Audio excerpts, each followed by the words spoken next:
ចឹងសម្រាប់បងប្អូនដែលអត់តបានសំហាថាមពលស្វាយអីអាចជ្រើសជីសូដាជីទឹកជំនួសជីគ្រាប់នេះបានដើម្បីទៅសំឲ្យវាមានកម្លាំងងាយស្រួលពេលដែលយើងប្រទាញផ្កាគឺចេញផ្កាមកគឺចេញមកសុះស្មើគ្នាហើយមួយទៀតទៅនោះគឺបញ្ចេញមកគឺស្វាយបងប្អូនគឺ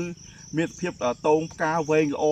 តោងផ្កាមានកម្លាំងផ្កាធ្លុះល្អបាទនេះជាចំណុចសំខាន់ដែលយើងត្រូវសន្សំហាថាមពលអញ្ចឹងសម្រាប់បងប្អូនដែលចង់ប្រើប្រាស់ជីសូដាគឺទី1គឺជួយបងប្អូនទៅលើការចំណាយកាត់បន្ថយការចំណាយបានរហូតដល់ 70% បាទហើយទី2បងប្អូនប្រើតាមមួយអាទិត្យទេបងប្អូននឹងឃើញការបម្រែប្រមូលទៅលើស្លឹកហើយនឹងដងដើមស្វាយបងប្អូនបាទជំរាបសួរពុកម៉ែបងប្អូនវិជាកសិករទាំងគ្នាបាទជាពិសេសបងប្អូនដែលវិជាស្វាយកិរិមិត្តខដីបាទថ្ងៃនេះម្ដងខ្ញុំបាទដំណើរក្រុមហ៊ុនជីសូដាបានចុះមកដល់ទឹកដីគេហៅថានេះគឺស្រុកចិត្តបរិយនៅឃុំបឹងរុនបាទថ្ងៃនេះម្ដងខ្ញុំបានចុះមើលចំការរបស់បងប្រុសហ៊ុនដែលគាត់បានជ្រើសរើសជីសូដាប្រើទៅដើមដល់ហូតដល់ឥឡូវគាត់បានទាញផ្កាមួយជើងហើយបាទអញ្ចឹងស្វាយរបស់គាត់នេះគាត់បានសន្សំអាហារជីសូដារបស់យើងអញ្ចឹងពាក់ព័ន្ធនឹងការសន្សំអាហារដោយបងប្អូនដឹងស្រាប់ហើយបើសិនជាប្រើប្រភេទពួកក្រុមគីមីអីគឺអស់លុយច្រើនបាទប៉ុន្តែសម្រាប់ខាងក្រុមហ៊ុនជីសូដារបស់យើងគឺខ្ញុំសូមណែនាំឲ្យប្រើប្រាស់ជីទឹកជំនួសជីគ្រាប់ខាងយើងនេះបាទដោយឡែកឃើញស្វាយបងប្រុសឃើញស្លឹកស្វាយគាត់គឺល្អខ្លាំងមែនទែនដោយសារតែគាត់បានសន្សំអាហារសម្ពលគឺជីទឹកជំនួសជីគ្រាប់របស់យើងនេះអញ្ចឹងជីទឹកជំនួសជីគ្រាប់របស់យើងនេះគឺវា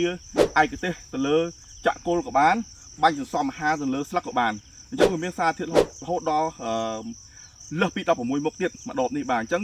ដោយស្វាយបងប្រុសហ៊ុននេះគាត់មើលទៅគឺស្វាយគាត់ល្អខ្លាំងមែនទែនទៅលើស្លឹកដងដើមអីគឺមើលទៅខ្ចីតែម្ដងបាទដោយសារគាត់បានជ្រើសរើសជីសូដារបស់យើងនេះគឺយកមកប្រើបាទអញ្ចឹងម្ដបនេះបើយើងគិតទៅគឺប្រើចំណេញច្រើនបាទតែ90000រៀលយើងអាចបាញ់ទៅលើ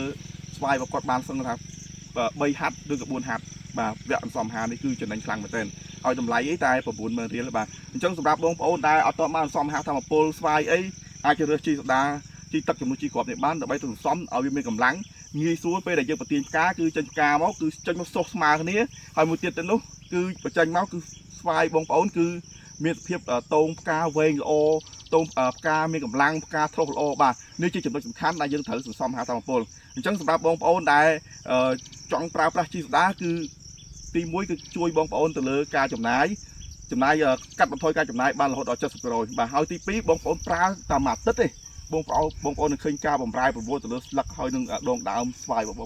ប្អូនអញ្ចឹងដូចយើងមើលខាងក្រោយអញ្ចឹងគឺស្វាយគាត់បានប្រើប្រាស់ជីសូដាមើលឃើញថាល្អខ្លាំងបាទអញ្ចឹងឥឡូវនេះគាត់បានទាញមួយជើងហើយអញ្ចឹងក៏ហៅបងមកច្រើនដែរសម្រាប់ស្វាយបងប្រុសហ៊ុននេះអញ្ចឹងត្រឡប់មកវិញបើបងប្អូនអត់ទាន់បានសំហាអាចជ្រើសជីសូដាខាងក្រុមហ៊ុនជីសូដាបានគឺជីទឹកជំនួសជីគ្រាប់បាទអញ្ចឹងអ្វីដែលយើងជួយបងប្អូនបានគឺកាត់បន្ថយការចំណាយបានរហូតដល់ 70% បាទបងប្អូនជ្រើសជីសូដាកម្ពុជាប៉ុនថៃ